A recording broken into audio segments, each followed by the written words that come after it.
ओम शांति 21 जुलाई 2024 अव्यक्त महावाक्य पुनरावृत्ति 16/12/2000 मुरलीर सारांश साक्षात ब्रह्मा बाबांक समान कर्मयोगी फरिश्ता हुओ तेबे जाई साक्षात्कार हेबा आरंभ हेबो।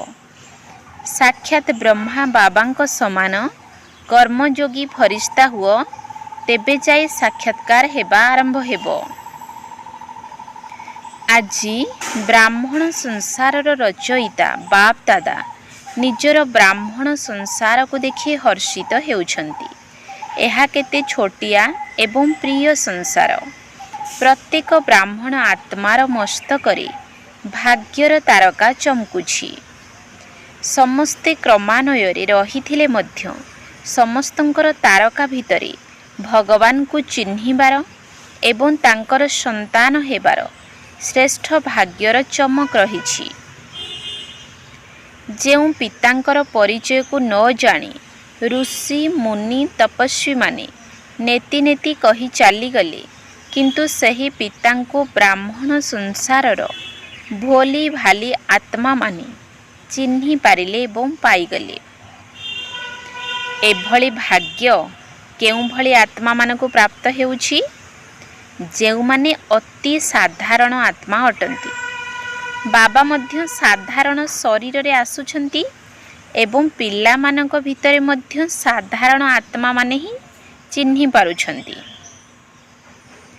आजिर एही सभारे देख किए सबु बसिछंती।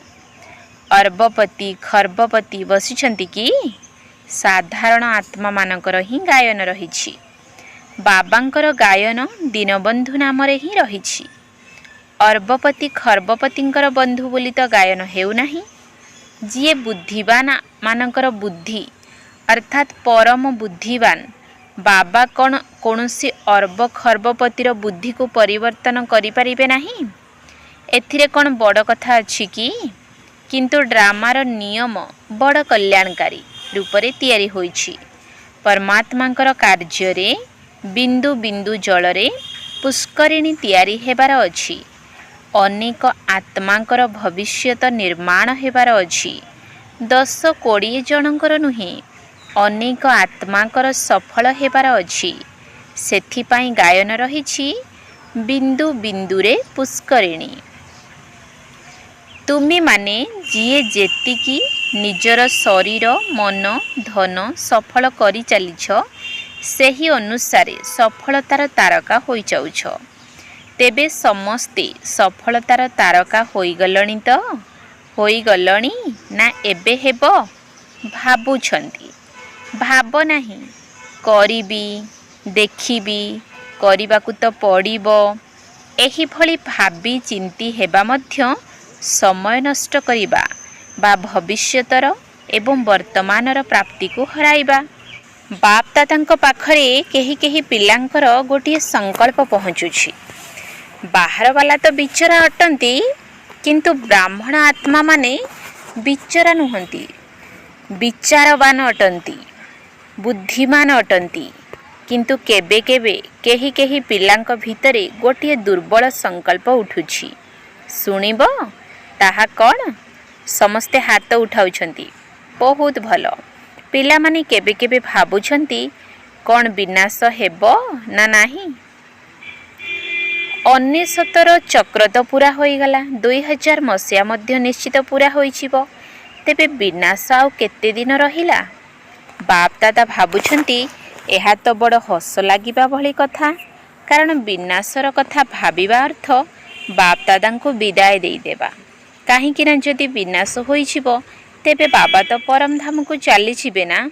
तेबे कौन संगम जुगरु थकी गलणी कि?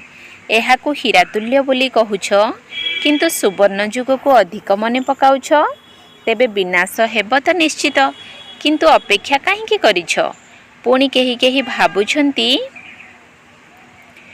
सफल तो करी देबु, किंतु जदि काली पहर दिन भितर विनाश होई गला तेबे हमर धन संपत्ति तो कामरे लागि पारिला नाही, सेबारे लागि पारिला नाही। तेणु करिबु जे, किंतु भाबी चिंती करिबु। हिसाब भितरे करिबु, अल्प अल्प करी करिबु। एही भली संकल्प सब बाबा पाखरे पहुँचुछि। किंतु धरि निय, आजि जदि तुमे निजर शरीर को सेवारे समर्पण करिदेल, मन को विश्व परिवर्तन करिबारे प्रकंपन विछुरित करिबारे निरंतर लगाईदेल, जहाँ भी धन संपत्ति तुम पाखरे अछि, जेते भी अछि, ताहा तुम मानकु हेउथिबा प्राप्ति तुलना रे किछि भी नुहे। पुणी भी जहा जहा अछि, आजि जदि ताकु तुमे ईश्वरीय सेवारे सफल करिदेल एवं काली को विनाश होईगला, तेबे कौन तुमर सफल हेला ना व्यर्थरे गला? भाबुछ सेवारे तो लागी पारिला नाही, तेबे सफल कौन हेला? तेबे तुमे माने कहा उद्देश्य रे सफल करूछ? बाप दादांक निकटरे सफल करूछ ना? तेबे बाप दादा तो अविनाशी अटंती, से तो विनाश हेबे नाही। तेणु अविनाशी बाप दादांक पाखरे निजर अविनाशी खातारे तुमे आजि जदि जमा करिछ बा गोटिए घंटा पूर्वरु जमा करिछ, तेबे अविनाशी बाबांक पाखरे तुम मानकर खाता 1 रो पदम गुणा हिसाब रे जमा होईगला एवं बाप दादा मध्य 1 रो पदम गुणा हिसाब रे देबा पाई बंधायमान अटंती।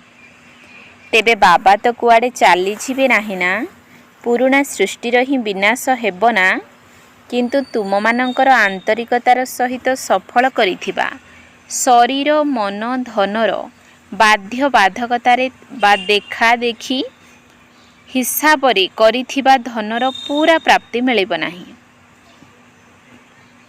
मिलिब तो निश्चित, काहेकि ना दातांकु तो देइछ ना, किंतु पूरा प्राप्ति मिलिब नाही। सेथिपाई एभली भाव नाही जे एबे तो 2001 पर्यंत मध्य विनाश हेबार कौनसी संकेत देखा जाऊ नाही। एबे तो बड़ बड़ कार्यक्रम गुड़िकर योजना मध्य हेउछि, घर सब मध्य तैयारी चलीछि, बड़ बड़ योजना मध्य हेउछि। तेणु 2001 पर्यंत तो किछि देखा जाऊ नाही एवं देखा जीव नाही मध्य। तेणु केबे भी एही सब कथा को निजर आधार करी बेपरुआ हुओ नाही, कारण सबु किछि अचानक हेबो। एबे एठारे बसिछ, आउ गोटिए घंटा परे मध्य होई पारे। तेबे डरी जाओ नाही जे किए जाने गोटिए घंटा परे कौन हेबो। हेबार मध्य नाही, किंतु संभव अटे। तेणु एतिकी प्रस्तुत होई रहिबाकु ही हेबो। शिवरात्रि भितरे करिदेबु एभली मध्य भाव नाही, समय को अपेक्षा कर नाही। समय तुमर रचना, तुमे हेलो मास्टर रचयिता। रचयिता केबे भी रचनार अधीन होई न थाए। समय तुमर रचना, तेणु से तुमर आदेश अनुसार चलिबो। तेणु तुमे समय को अपेक्षा कर नाही, एबे तो समय तुमको अपेक्षा करिछि। केतेक पिला भाबुछंती जदि 6 मास पई बाप दादा कहउछंती, तेबे 6 मास तो निश्चित रहिबो तो निश्चित। किंतु बाप दादा कहउछंती एही सब विनाशी कथा गुड़िकर आधार नियो नाही, सदा प्रस्तुत रुह। संपूर्ण निराधार, गोटिए सेकेंड रे जीवन मुक्ति। तुमे माने चैलेंज करूछ ना, गोटिए सेकेंड रे जीवन मुक्तिर संपत्ति नियो, तेबे तुमे माने कोन गोटिए सेकेंड रे निजको जीवन मुक्त करि परिबो नाही। सेथिपाई समय को अपेक्षा कर नाही, संपूर्ण हेबार व्यवस्था कर। बाप दादा को पिला मानकर खेल देखि हस मध्य लागुछि, तेबे केउ खेल देखि हस लागुछि कहिबो? आज मुरली सुनाउ नाहु, समाचार सुनाउछु। आज पर्यंत केतेक पिलांकु खेलनारे खेलिबाकू बहुत भल लागुछि। छोट छोट कथार खेलनारे खेलिबा, छोट छोट कथा को धरिबा, एहिथिरे ही समय नष्ट करूछंती। एसबु हेला रास्ता कड़र दृश्य, भिन्न भिन्न प्रकारर संस्कारर कथा बा कहार चाली चलनर कथा। एसबु हेला संपूर्णतार लक्ष्यस्थल रे पहुँचीबार रास्ता कड़र दृश्य। सेगुड़ी को भाबिबा, तार प्रभाव रे आसीबा, सेथिरे समय लगाइबा, आग्रहर सहित शुणिबा एवं शुणाइबा, व्यर्थ वातावरण सृष्टि करिबा, एसबु हेला रास्ता कड़र दृश्य को देखि अटकी छिबा। एहाद्वारा संपूर्णतार लक्ष्यस्थल पाखरु दूरेई जाउछ। मेहनत बहुत करूछ, इच्छा बहुत रखीछ, बाबांको समान निश्चित हेबी। एही शुभेच्छा बा शुभ संकल्प मध्य रहिछि, किंतु मेहनत करूथिले मध्य बाधा आसी जाउछि। जेहेतु दुईटी कान अछि, दुईटी आखि अछि, मुख मध्य अछि, तेणु देखिबाकु मध्य पडुछि, शुणिबाकु मध्य पडुछि, कहिबाकु मध्य पडुछि। किंतु बाबांकर गोटिए बहुत पुराना स्लोगान को सर्वदा मने रखि थाओ। देखुथिले मध्य देख नाही, शुणुथिले मध्य शुण नाही, किंबा ताकु चिंता कर नाही। सबु शुणी ताकु निज भितरे समाहित कर, अर्थात चापी दियो, चारिआडे खेलाओ नाही। एही पुराना स्लोगानटी को मने रखिबा बहुत जरूरी अटे। काहींकि ना दिनकु दिन जेपरि समस्तंकर पुराना शरीरर हिसाब किताब चुक्त होई चलीछि, सेहीपरि समस्तंकर पुराना संस्कार गुड़िक, पुराना रोग व्याधि गुड़िक मध्य बाहरकु बाहरिबो एवं सबु दिन पई समाप्त हेबो। सेथिपाई विचलित हुए नाही जे एबे तो आहुरी समस्या बढ़ी बढ़ी चलीछि, पूर्वरु तो एते नथिला। जहा पूर्वरु नथिला ताहा मध्य एबे बाहरुछि एवं बाहरिबो निश्चित। एहा तुम मानकर समाहित करिवार शक्तिर, सहन शक्तिर, एकत्रीकरण करिवार शक्तिर, निर्णय शक्तिर परीक्षा हेउछि। एबे कौन 10 वर्ष पूर्वर परीक्षा आसीबो कि? बीए परीक्षार प्रश्न कौन एमए परीक्षा रे आसीबो? सेथिपाई विचलित हुओ नाही। एसबु कौन हेउछि, एमिति काहींकी हेउछि, सेमिति काहींकी हेउछि, केवल खेल देख। परीक्षा को तो प्रथमे पास होई जाओ बा पास विथ ऑनर होई जाओ, तापरे देखिबो। बाप दादा पूर्वर मध्य सुनाई देइछन्ति जे परीक्षा रे पास हेबार सबुठारु सहज साधन हेला सर्वदा बाप दादांक पाखरे रुह। जेउ दृश्य गुड़िक तुमर कामर नुही ताको पास करी चल, अर्थात पास रहो, पास करो और पास हो जाओ। एथिरे मुश्किल कौन अछि? टीचर माने सुनाओ, मधुबन वाला सुनाओ, मधुबन निवासी सबु हाथ उठाओ। मधुबन वाला बड़ चतुर अटंती, सर्वदा आग को आसी जाउछंती, भले आस। बाप दादा खुशी होउछंती कारण एमाने निजर हक नेउछंती ना, बहुत भल कथा। बाप दादा एथिरे नाराज नुहंती। चाहुछ जदि आगरे बस, जेहेतु मधुबन रे रहुछंती तेणु एमानक पई किछि तो पास खातिर अर्थात पक्षपात हेबा दरकार ना। किंतु पास शब्द को अर्थात निकटरे रहिबाकू भूलिब नाही। मधुबन रे आजिकाली नुआ नुआ घटना सब घटुछि ना, डाकू मध्य आसी जाउछंती, अनेक नुआ कथा सब देखिबाकू मिलुछि। सेगुडी को बाबा एबे समस्तंको सम्मुख रे सुनाउ नाहंती, टिके गुप्तरे रखुछंती, किंतु मधुबन निवासी जानिछंती।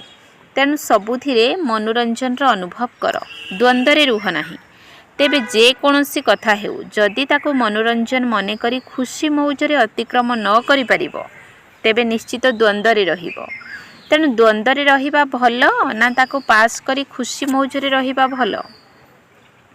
पास तो करिबार अछि ना, पास हेबार मध्य अछि ना, तेणु पास कर। एथिरे कौन बड़ कथा अछि?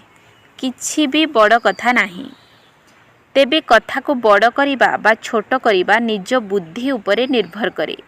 जेउ माने कथा को बड़ करि दियंती सेमानंकु अज्ञान काल रे कुहंती ये तो रस्सी को साप करिबा वाला अटे।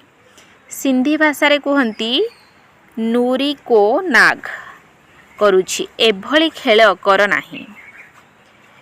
एबे एही खेल सबु समाप्त कर। आज विशेष समाचार तो सुनाइलु ना, बाप दादा एबे गोटिए सहज पुरुषार्थ सुनाउछंती, मुश्किल नुहे। समस्तंक भितरे एही संकल्प तो निश्चित अछि जे आमको बाबांको समान निश्चित हेबाकू पड़िबो। निश्चित हेबु एहा पक्का अटे तो? कौन विदेशी मानकू निश्चित हेबार अछि ना, टीचर मानकू हेबार अछि ना?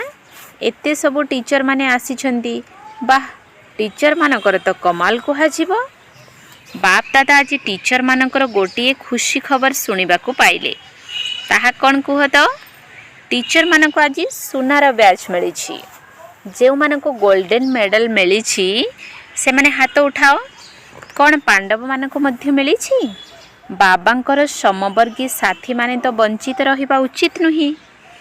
तेबे पांडव माने ब्रह्मा बाबांकर समवर्गी बा साथी अटंती ना। सेमानकु अन्य प्रकार सुनार ब्याज मिली। तेबे पांडव मानकु रॉयल गोल्ड मेडल मिली। तेबे समस्त गोल्ड मेडल वाला को बाप दादांकर अरब खरब बार अभिनंदन अभिनंदन अभिनंदन। देश विदेश रे जो माने भी शुणुछंती जे गोल्ड मेडल मिली से माने मध्य भावंतु जे बाप दादा आमको मध्य अभिनंदन देइछंती।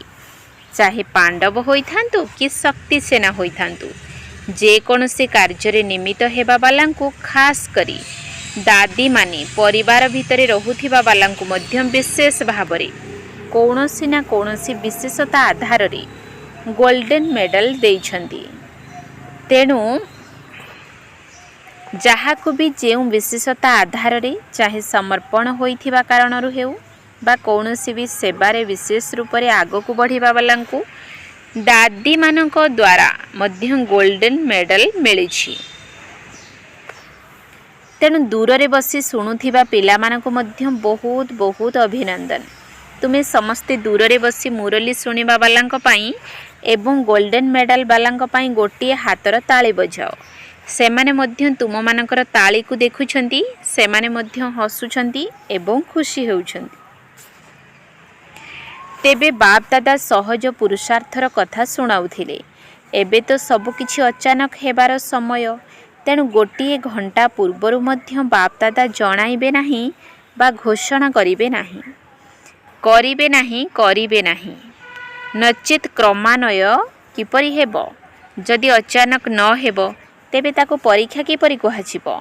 सम्मानर सहित पास करिबा सर्टिफिकेट बा फाइनल सर्टिफिकेट रो परीक्षा तो अचानक भितरे ही हेबो। सेथिपाई दादी मानकर गोटे संकल्प मध्य बाप दादांक पाखरे पहुँचुछि। दादी माने चाहुछंती जे बे बाप दादा साक्षात्कार रो चाबी खोली दियंतु।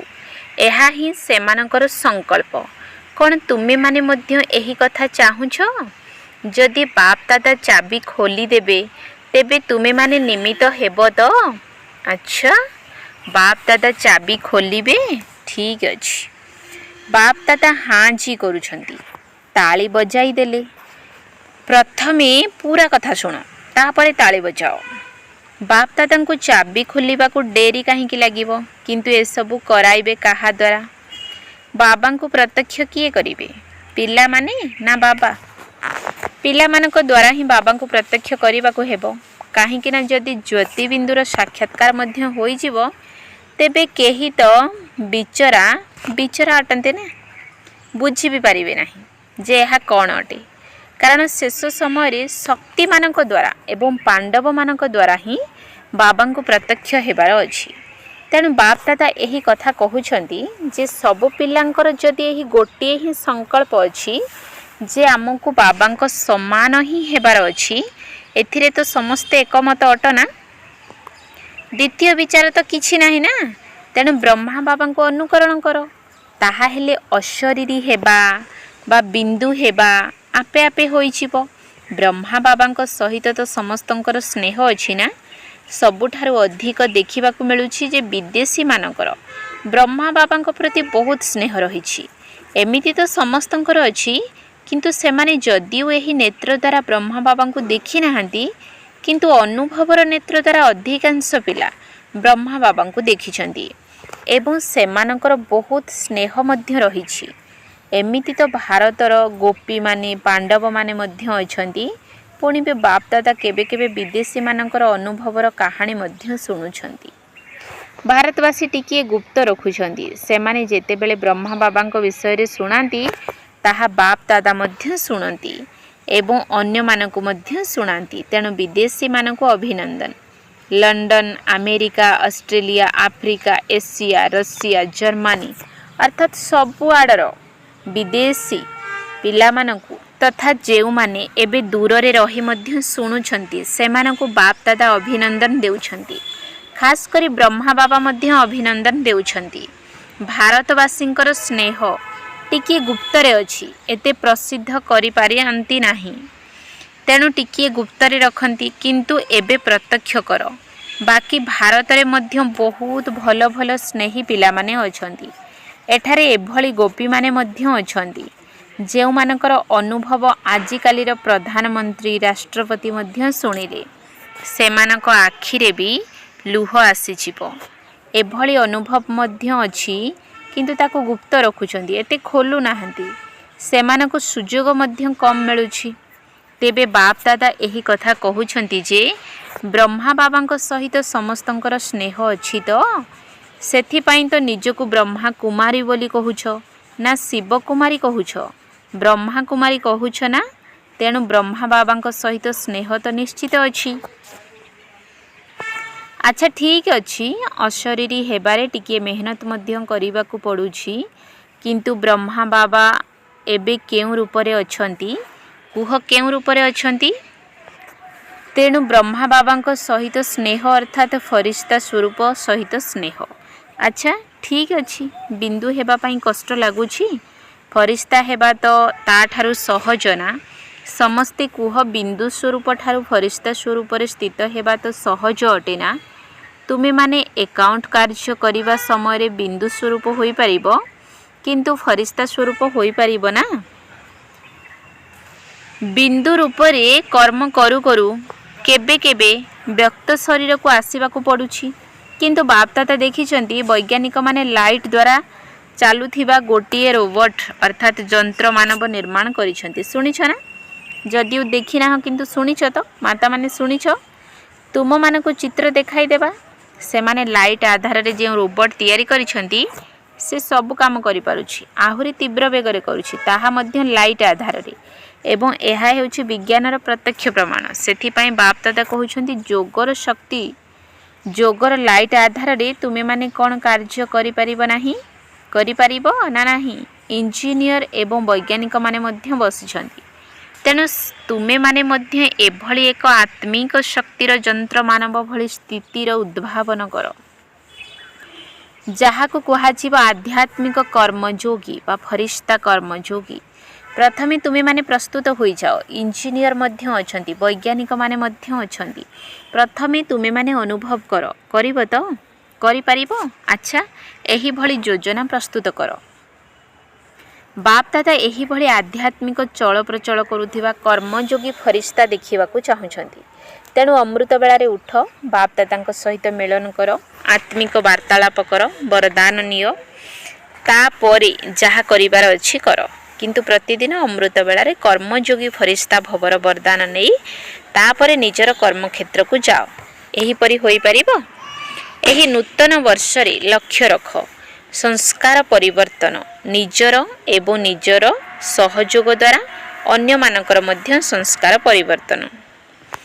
କେହି ଯଦି ଦୁର୍ବଳ ଅଛି ତେବେ ସହଯୋଗ ଦିଅ, କିନ୍ତୁ ବର୍ଣ୍ଣନା କର ନାହିଁ କିମ୍ବା ସେହିଭଳି ବାତାବରଣ ସୃଷ୍ଟି କର ନାହିଁ, ହେଲେ ସହଯୋଗ ଦିଅ। ଏହି ବର୍ଷର ବିଷୟବସ୍ତୁ ହେଲା ସଂସ୍କାର ପରିବର୍ତ୍ତନ। ତେଣୁ ଫରିସ୍ତାର ସଂସ୍କାର ହେଉ ବା ବ୍ରହ୍ମା ବାବାଙ୍କ ସମାନ ହେବାର ସଂସ୍କାର ହେଉ, ଏହା ସହଜ ପୁରୁଷାର୍ଥ ନା କଷ୍ଟକର ପୁରୁଷାର୍ଥ? ଅଳ୍ପ ଅଳ୍ପ କଷ୍ଟ କର। ତେବେ କେବେ ବି କୌଣସି କାର୍ଯ୍ୟ ଆରମ୍ଭରୁ କଷ୍ଟକର ହୋଇନଥାଏ, କିନ୍ତୁ ନିଜର ଦୁର୍ବଳତା ହିଁ ତାକୁ କଷ୍ଟକର କରିଦିଏ। ସେଥିପାଇଁ ବାପଦାଦା କହୁଛନ୍ତି, ହେ ମାଷ୍ଟର ସର୍ବଶକ୍ତିମାନ ପିଲାମାନେ, ଏବେ ଶକ୍ତିଶାଳୀ ବାତାବରଣ ସୃଷ୍ଟି କର। ଏବେ ବାତାବରଣକୁ ତୁମମାନଙ୍କର ବହୁତ ବହୁତ ବହୁତ ଆବଶ୍ୟକତା ରହିଛି। ଯେପରି ଆଜିକାଲି ସାରା ବିଶ୍ୱରେ ପ୍ରଦୂଷଣର ସମସ୍ୟା ରହିଛି, ସେହିପରି ସାରା ବିଶ୍ୱରେ ଗୋଟିଏ ସେକେଣ୍ଡ ପାଇଁ ମଧ୍ୟ ମନର ଶାନ୍ତି ଏବଂ ସୁଖର ବାତାବରଣର ସୃଷ୍ଟି କରିବା ଆବଶ୍ୟକତା ରହିଛି। କାହିଁକି ନା ମନର ପ୍ରଦୂଷଣ ପ୍ରବଳ ରହିଛି। ବାତାବରଣର ପ୍ରଦୂଷଣ ଠାରୁ ଅଧିକ ପ୍ରଦୂଷଣ ମନ ଭିତରେ ଅଛି। ଆଚ୍ଛା, ଚାରିଆଡ଼ର ବାପଦାଦାଙ୍କ ସମାନ ନିଶ୍ଚିତ ହେବୁ। ଏହିଭଳି ଲକ୍ଷ୍ୟ ରଖିଥିବା ନିଶ୍ଚୟ ବୁଦ୍ଧି ବିଜୟୀ ଆତ୍ମାମାନଙ୍କୁ ସର୍ବଦା ପୁରୁଣା ସଂସାର ଏବଂ ପୁରୁଣା ସଂସ୍କାରକୁ ନିଜର ଦୃଢ଼ ସଂକଳ୍ପ ଦ୍ୱାରା ପରିବର୍ତ୍ତନ କରୁଥିବା ମାଷ୍ଟର ସର୍ବଶକ୍ତିମାନ ଆତ୍ମାମାନଙ୍କୁ ସର୍ବଦା କୌଣସି ନା କୌଣସି କାରଣରୁ, ପରିସ୍ଥିତି କାରଣରୁ ହେଉ ବା ସ୍ୱଭାବ କାରଣରୁ ହେଉ, ନିଜର ଦୁର୍ବଳ ସାଥୀମାନଙ୍କୁ ବା ଆତ୍ମାମାନଙ୍କୁ ସହଯୋଗ ଦେଉଥିବା, କାରଣ ଦେଖିବା ବାଲା ନୁହେଁ ନିବାରଣ କରିବା ବାଲା ସାହସୀ ଆତ୍ମାମାନଙ୍କୁ ସର୍ବଦା ବ୍ରହ୍ମା ବାବାଙ୍କର ସ୍ନେହର ପ୍ରତିଦାନ ଦେଉଥିବା କର୍ମଯୋଗୀ ଫରିସ୍ତା ଆତ୍ମାମାନଙ୍କୁ ବାପ ଦାଦାଙ୍କର ସ୍ନେହ ସମ୍ପନ୍ନ ଶୁଭେଚ୍ଛା ଏବଂ ନମସ୍ତେ। ଆତ୍ମିକ ସନ୍ତାନମାନଙ୍କର ଆତ୍ମିକ ବାପ ଦାଦାଙ୍କୁ ନମସ୍ତେ ନମସ୍ତେ ନମସ୍ତେ। ସୁପ୍ରଭାତ। ବରଦାନ। ଶୁଭ ଚିନ୍ତକ ସ୍ଥିତି ଦ୍ୱାରା ସମସ୍ତଙ୍କର ସହଯୋଗ ପ୍ରାପ୍ତ କରୁଥିବା ସମସ୍ତଙ୍କର ସ୍ନେହୀ ହୁଅ। ଶୁଭ ଚିନ୍ତକ ସ୍ଥିତି ଦ୍ୱାରା ସମସ୍ତଙ୍କର ସହଯୋଗ ପ୍ରାପ୍ତ କରୁଥିବା ସମସ୍ତଙ୍କର ସ୍ନେହୀ ହୁଅ। ଶୁଭ ଚିନ୍ତକ ଆତ୍ମାମାନଙ୍କ ପ୍ରତି ପ୍ରତ୍ୟେକଙ୍କ ମନ ଭିତରେ ସ୍ନେହ ଉତ୍ପନ୍ନ ହୋଇଥାଏ ଏବଂ ସେହି ସ୍ନେହ ହିଁ ସହଯୋଗୀ କରିଦିଏ। ଯେଉଁଠାରେ ସ୍ନେହ ଥାଏ ସେଠାରେ ସମୟ ସମ୍ପତ୍ତି ସହଯୋଗ ଲୁଟାଇବା ପାଇଁ ସର୍ବଦା ପ୍ରସ୍ତୁତ ରହିଥାନ୍ତି। ତେଣୁ ଶୁଭଚିନ୍ତକ ସ୍ଥିତି ସ୍ନେହୀ କରିଦେବ ଏବଂ ସ୍ନେହ ହିଁ ସବୁ ପ୍ରକାରର ସହଯୋଗ କରିବାରେ ସ୍ୱାହା କରାଇଦେବ। ସେଥିପାଇଁ ସର୍ବଦା ନିଜର ଶୁଭ ଚିନ୍ତନରେ ସମ୍ପନ୍ନ ରୁହ ଏବଂ ଶୁଭ ଚିନ୍ତକ ହୋଇ ସମସ୍ତଙ୍କୁ ସ୍ନେହୀ ସହଯୋଗୀ କର। ସ୍ଲୋଗାନ। ଯଦି ଏହି ସମୟରେ ତୁମେ ଦାତା ହେବ ତେବେ ତୁମ ରାଜ୍ୟରେ ଜନ୍ମ ଜନ୍ମାନ୍ତର ପର୍ଯ୍ୟନ୍ତ ପ୍ରତ୍ୟେକ ଆତ୍ମା ସବୁଥିରେ ଭରପୁର ରହିବେ। ଯଦି ଏହି ସମୟରେ ତୁମେ ଦାତା ହେବ ତେବେ ତୁମ ରାଜ୍ୟରେ ଜନ୍ମ ଜନ୍ମାନ୍ତର ପର୍ଯ୍ୟନ୍ତ ପ୍ରତ୍ୟେକ ଆତ୍ମା ସବୁଥିରେ ଭରପୁର ରହିବେ। ଓମ୍ ଶାନ୍ତି।